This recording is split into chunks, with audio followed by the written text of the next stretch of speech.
Kita bunso trong là cho của tàu bên chỗ nó các chú từ khi này hết tại vì đi thì cái này thì phải nhưng mà cái gì mới mà bên kia sung sinh này có lên cho nó sung sinh sarang các chú xem đến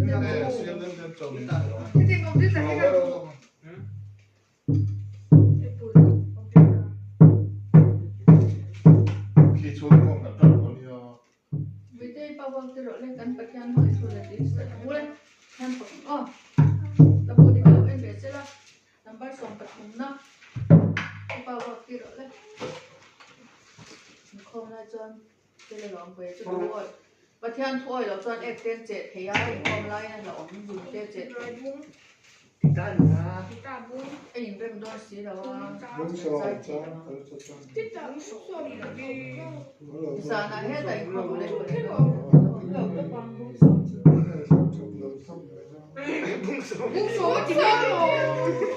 cho quan cái gì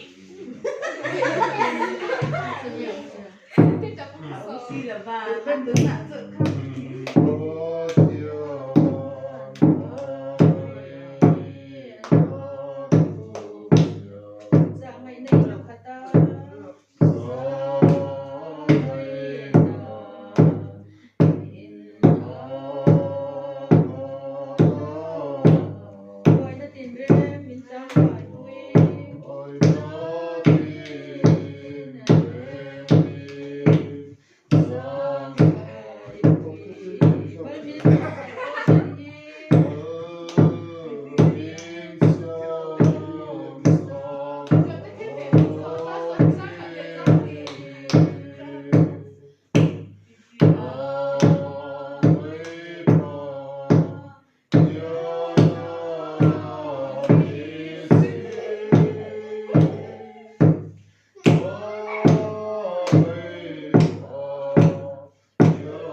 Sten kan innebära att han helt rätt, hon som var kvar så det är med innan och